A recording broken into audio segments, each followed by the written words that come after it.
नमस्कार मौदी वर्ल्ड चैनेले सबाइके जानाई स्वागत। आशा करी आपनारा सकले खूब भालो आछेन, आमराओ खूब भालो आछि। तो भिडियोटा प्रथम थेके शेष पर्यन्त देखते थाकुन। आजकेर भिडियोटा शुरू करछि सन्ध्यार दिक थेके। आज रविवार, सुदीप ताड़ाताड़ी चले आसे, ताई पाशेई एकटा रेल स्टेशन आछे, सेखाने एकटु बसेछिलाम। सबाई बसे थाके, बेश सुंदर हावा देय। तो बसे थाकते थाकते हठाৎই प्लान हये गेल आज तो रविवार, तो स्पेशल किछु खाওয়া হোক। তাই বানানোর জন্য চলে গেলাম মার্কেটে। সেখানে সবকিছু কিনে নিলাম আর নেয়ার পর একটা মিষ্টির দোকানে চলে গেলাম। সেখানে গিয়ে একটু কচুরি খেতে ইচ্ছা করছিল, তো সেটা নিয়ে নিলাম, দুজনে খেলাম। আর সাথে একটু আখের রসও নিয়েছিলাম, সেটাও খেলাম। तो बाड़ीते एसे फ्रेश हये निये काटाकाटी शुरू करे दिएछि। तो आजके बानाबो हलो एकटु फ्राइड राइस और तार साथे बानाबो हलो चिली पनिर। एई जे पनिर किने निये एसेछि, प्राय दिनई चिली चिकेनटा खाওয়া হয়, किन्तु चिली पनिरटा बेश कयेकदिन हलो, कयेकदिन नय अनेक दिनই হয়ে গেল प्राय খাওয়া হয়নি। সেইজন্য ভাবলাম আজকে চিলি পনিরই বানাই। আর এই যে সুদীপ কাটাকাটি করতে বসে গেছে, ও না খুব সুন্দরভাবে কেটে দেয়। আর রাতও হয়ে গেছিল, যেহেতু হঠাৎ করে প্ল্যান হয়েছে, তাই ওই কেটে দিচ্ছিল, হেল্প করছিল। ম্যাক্সিমাম সময় ওই কেটে দেয় আমাকে, আমিও কাটি, কিন্তু ও খুব সুন্দরভাবে কাটে, সেই জন্য কেটে দিচ্ছে। আর যেহেতু চিলি পনির বানাবো, সেহেতু পনিরের টুকরোগুলো বেশি ছোট করব না, তাই একটু সাইজ মতো মানে বড় বড়ই রাখবো। তো পনিরটা তো কাটা হয়েই গেছে, এবার পনিরটাকে ম্যারিনেট করে নেব।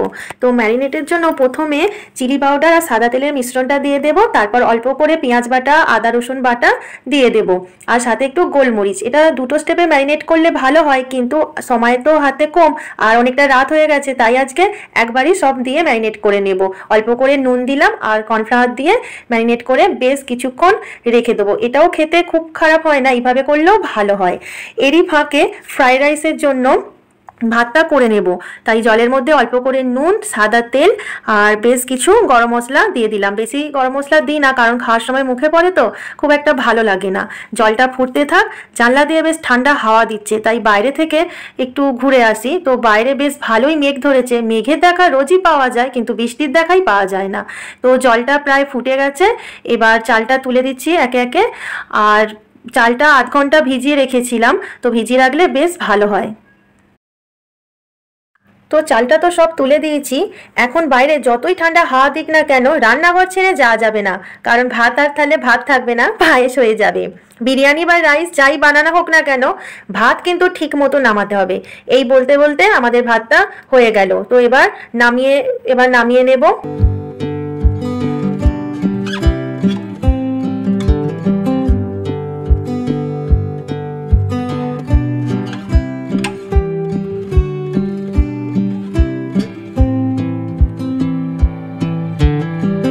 তো কড়াইতে তেল গরম করতে দিয়ে দিয়েছি। প্রথমে পনিরগুলো ভেজে নেব, তাই একে একে ম্যারিনেট করা পনিরগুলো সব দিয়ে দিচ্ছি। আর বেশি করে তেল দিয়েছি, সবগুলো একবারে ভেজে নেব। আর কড়াটা বেশ বড় রয়েছে, তাই সবগুলো কড়ার মধ্যে ধরেও যাবে।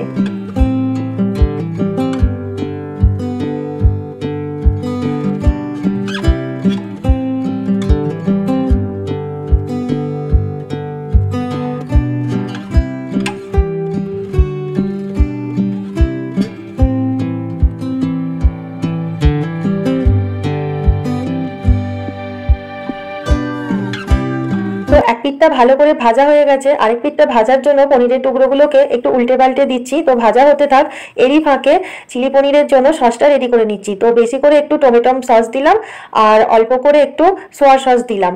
আর রেড চিলি সস বা গ্রিন চিলি সস দুটো বাড়িতে ছিল না, নেব বলে বাজার থেকে ভুলে গেছি, তাই এই দুটো সসই দিয়ে দিলাম। আর সস রেডি হতে হতে পনিরগুলো সব ভাজা হয়ে গেছে। এবার একে একে সব তুলে নেব, তবে সবগুলো এখানে সসে দেব না, কিছুটা রেখে দেব। ভাজা খেতেও বেশ ভালো লাগে, আর তবে গন্ধটা কিন্তু দারুণ সুন্দর বেরোচ্ছে। তো পনির পকোড়াগুলো তো সব ভাজা হয়ে গেছে, তো ভাবলাম প্রথমে ফ্রাইড রাইসটা করে নিই। সেই জন্য তেলে আবারও গোটা গরম মশলাগুলো ফোড়ন দিয়ে দিলাম, দিয়ে আদা আর রসুন কুচি দিয়ে দিলাম একটু ঘি। এই ঘিটা দেশি ঘি, তো এবার বাড়ি থেকে আসার সময় এনেছিলাম। এই ঘিটা একটুখানি দিয়ে দিলেই বেশ ভালো গন্ধ বেরোয়। আর এরপর একে একে সবজিগুলো সব দিয়ে দিলাম, দিয়ে সবজিগুলো ভাজা হতে থাক। আর অন্য একটা প্যানে ডিম ভেজে নেব। তো এই ফ্রাইড রাইসের মধ্যে একটু ডিমও দেব, দিলে বেশ ভালো লাগে। তো ডিম ভাজা হতে হতে দেখলাম সবজিগুলো ভালো ফ্রাই হয়ে গেছে। এবার রাইসটা তুলে দেবো। প্রথমে অল্প করে রাইস দেবো, দিয়ে ভালো করে নেড়ে নেব, আবার অল্প দেবো, দিয়ে এইভাবে নাড়তে থাকবো। রাইসটা একদম ঠিকঠাক নামানো হয়েছে, দেখুন পুরো ঝরঝরে হয়েছে। তো রাইস ভালো করে না নামালে এত সুন্দর ঝরঝরে হবে না। এরপর এর মধ্যে ডিমটা দিয়ে দিলাম, দিয়ে অল্প করে গোলমরিচের গুঁড়ো দিচ্ছি, আর দিলাম সামান্য চিনি। একটু মিষ্টি মিষ্টি হলে ফ্রাইড রাইস খেতেও ভালো লাগে আর টেস্টটাও ভালো আসে। আবারও নেড়ে নিলাম ভালো করে। তো আমাদের ফ্রাইড রাইস পুরো রেডি হয়ে গেছে। তো দেখতে যেমন সুন্দর লাগছে, গন্ধটাও বেশ সুন্দর বেরিয়েছে। এরপর চিলি পনির বানানোর জন্য প্যান বসিয়ে প্যানে অল্প করে সাদা তেল দিলাম। তেলটা গরম হলে তার মধ্যে অল্প করে আদা আর রসুন কোচানো দিলাম, হালকা করে ভেজে নেব। ভেজে নেওয়ার পর বড় বড় করে কেটে রাখা পেঁয়াজ আর ক্যাপসিকামের টুকরোগুলো দিয়ে একটু নেড়ে চেড়ে নেব, আর তার মধ্যে কিছুটা পরিমাণ কাঁচা লঙ্কা কুচানো দিয়ে দেব। এরপর অল্প করে নেড়ে নেব, মানে বেশি ভাজবো না, হালকা করে ভেজে নেব। তারপর আগে থেকে যে রেডি করে রেখেছিলাম সসটা এর মধ্যে দিয়ে দেব। তবে এই সসের মধ্যে আমি পরে আবার একটু চিলি পাউডার অ্যাড করেছিলাম, যেহেতু এর মধ্যে কোনো রেড চিলি সস বা গ্রিন চিলি সস দেওয়া হয়নি, তাই একটু চিলি পাউডার অ্যাড করেছিলাম। এই চিলি পনির একটু ঝালঝাল হলে খেতে বেশ ভালো লাগে। আর মাঝে আমি একটু জলও অ্যাড করেছিলাম, আর খুব একটা গ্রেভি করব না, আর সামান্য নুনও দিয়ে দিলাম। এরপর আমি পনির পকোড়া যেগুলো ভাজা ছিল সেগুলো দিয়ে একটু নেড়ে চেড়ে নিলাম। বেশ সুন্দর গন্ধ বেরোচ্ছে, এখনই মনে হচ্ছে এখনই খেয়ে নিই। আর এরপর একটু কর্নফ্লাওয়ার গুলে রেখেছিলাম, কারণ ঘন করার জন্য একটু কর্নফ্লাওয়ার দিলে ভালো হয়। তারপর অল্প করে গোলমরিচের গুঁড়ো দিলাম, আর সামান্য চিনিও দিয়েছিলাম। এই চিলি পনির একটু ঝালঝাল মিষ্টি মিষ্টি হলে খেতে ভাল লাগে। তো একদম রেডি হয়ে গেছে, দেখুন কত সুন্দর হয়েছে, গ্রেভিটা বেশ ঘন হয়েছে।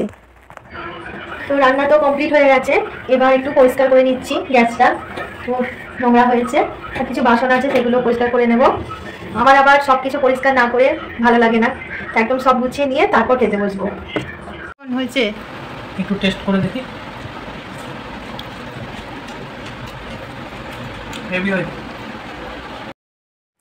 ও তো বললো খেতে বেশ দারুণ হয়েছে, তো এবার আমার খেয়ে দেখার পালা। তো খেয়ে দেখি কেমন হয়েছে। তো বেশ ভালোই খেতে হয়েছে। তো আজকের ভিডিওটা এখানেই শেষ করছি। যদি ভিডিওটা ভালো লেগে থাকে তাহলে অবশ্যই লাইক, কমেন্ট, শেয়ার, সাবস্ক্রাইব করতে ভুলবেন না। আর একটা নতুন ভিডিওতে দেখা হবে। সবাই ভালো থাকবেন, সুস্থ থাকবেন।